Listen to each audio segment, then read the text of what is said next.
Persuasion by Jane Austen for intermediate and upper intermediate levels. Chapter 1. Sir Walter Elliot. Sir Walter Elliot of Kellynch Hall in Somerset, south-west England, never read anything except the baronetage. He particularly liked to read the pages about his own family. Walter Elliot, Baronet, born 1st March 1760, married Elizabeth Stevenson, 15th July 1784. Three daughters: Elizabeth, born 1st June 1785, Anne, born 9th August 1787, and Mary, born 20th November 1791, married Charles Musgrove, 16th December 1810. A stillborn son, 5th November 1789. Lady Elliot died in 80s. Heir presumptive, William Walter Elliot, the great-grandson of the second Sir Walter. This introduction was followed by the history of the Elliot family, 300 years of respectability.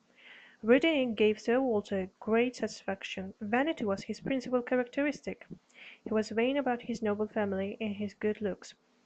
At 54 he was still a handsome man. His friends had been surprised that he had never married again. He could have asked Lady Russell to marry him. She was a widow who lived near by, and had been Lady Elliot's closest friend. However, certain years had passed since Lady Elliot's death, and Sir Walter and Lady Russell were still just good friends and neighbours. Sir Walter's favourite daughter was Elizabeth. She was 29, but she was still very good-looking.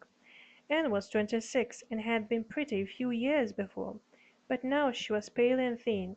Mary had grown fat since her marriage. Lady Russell had deep lines around her eyes. Sir Walter took great pleasure in thinking that of all the people he knew, only he and Elizabeth were still as good-looking as ever. Elizabeth will marry a great nobleman, he thought, and he did not notice that he had been thinking it for the past certain years. When Elizabeth was 16, she had planned to marry her father's heir, William Walter Elliot. That was the only way she could keep her father's property. When she met the young man, she liked him. He was invited to Kellynch Hall, but he never came. A year later he married a rich woman from a middle-class family. Elizabeth was angry and upset. Her life went on rather emptily. She went to elegant parties and visited friends. She tried to fill the time, but it was difficult, since she had no talents or interests. Recently she had been worried about her father. He was in debt. Neither Elizabeth nor her father could imagine how to pay these debts. Both felt that their extravagant lifestyle was essential to the dignity of a noble family. Lady Russell and Anne spent hours trying to find a way to save money and pay their debts, but every plan for economy they proposed was rejected by Sir Walter. Finally he accepted a radical plan of moving to the town of Bath. There he could live for less money without losing his dignity. Meanwhile Kellynch Hall was granted to a gentleman called Admiral Croft. When Sir Walter's lawyer, Mr. Shepherd, had completed the business arrangements with Admiral Croft, he came to Kellynch to report to Sir Walter. "Admiral Croft is very nice," said Mr. Shepherd. "His wife's brother lived in the nearby village of Monkford a few years ago. Perhaps you know the gentleman. Now, what was his name?" Mr. Shepherd searched his memory, but couldn't remember the name of Mrs. Croft's brother. "He lived in the grey stone house." After a moment Anne said, "I suppose you mean Mr. Windles." "Oh!" said Sir Walter, "the curate of Monkford. When you said gentleman, I thought you meant a man of property, somebody of the nobility. Mr. Windles was nobody." Anne left the room quietly and went out into the garden. As she walked between the tall trees she thought, "In a few months perhaps he will be here." She was thinking of the curate's brother, Captain Frederick Wentworth, of the Royal Navy. He had spent the year 1806 in Monkford. At that time he was a handsome, clever, charming young man, and Anne was a pretty, gentle, sensitive girl. They fell in love, and very happy for a short period.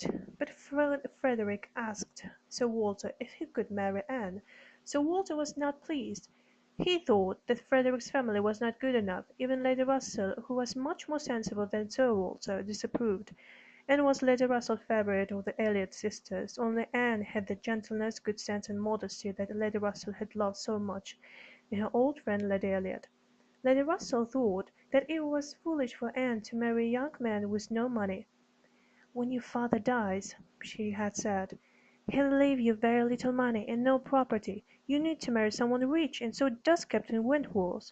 If you marry each other, you have no money at all, and you both be miserable as a result." Anne was too gentle to argue against this. She broke off her engagement to Frederick, convinced that it was the best thing for him. Frederick was angry and hurt. "I'm sure that I'll earn money and promotion in the navy," he said. But Anne continued to resist him, and finally he went to sea. That was 8 years ago, when Anne was 19. Very few people knew about the relationship between them. His sister Mrs. Croft had been abroad with her husband at the time, and Anne's sister Mary had been away at school. Captain Wentworth had never returned to Monkford because his brother had moved away. In the 8 years since Captain Wentworth had left, Anne had never fallen in love with anyone else. Mr. Charles Musgrove had asked her to marry him, but she had refused, and he had married her sister Mary instead. Anne read about Captain Wentworth's career in the newspaper. He had been right. His navy career was a great success. By now he must be quite rich, thought Anne sadly. He had never married. Thinking about it now, Lady Russell's advice seemed too cautious, and thought she was being prudent, but instead she had ruined her life. Mary lived at Uppercross, 3 miles from Kellynch One day she said to her sister Elizabeth, "When you go to Bath, please leave Anne with me. I'm not well, and I need Anne's help." "All right," said Elizabeth. "No one will miss her in Bath." Elizabeth's friend Mrs. Clay, young widow, was going to Bath with them. Elizabeth was perfectly happy with the thought of her father and her friend as her only companions. Anne was also happy with the arrangement, and gladly accepted Mary's invitation. She did not like Bath. She much preferred to stay in the country close to Lady Russell, who appreciated her. She and Mary did not enjoy each other's company, but at least Mary valued her help, and this way she did not have to go to Bath. There was only one problem with the plan. The idea of Mrs. Clay staying for months with Elizabeth and Sir Walter at their house in Bath made Anne worried.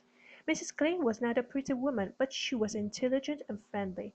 Anne thought it was imprudent to let a pleasing young single woman stay in the house with Sir Walter for so long a period. She told Elizabeth this, but Elizabeth replied, "Nonsense! Father doesn't find Mrs. Clay attractive. Besides, she isn't from a noble family. There's no danger." So Sir Walter, Elizabeth, and Mrs. Clay left for Bath, and Anne moved into Mary's house. Mary lived in the cottage, the smaller of the two houses on a large property owned by her husband's parents. Mr. and Mrs. Musgrove senior lived in the great house. Anne and Mary spent a lot of time with Mrs. and Mr. Musgrove and their daughters Henrietta and Louisa. They were rather pretty, lively, and fashionable girls who were very popular in the neighbourhood. They seemed to enjoy life a lot, but the only thing Anne was envious was their friendly feeling towards each other. This was very different from Anne's relationship with either of her sisters.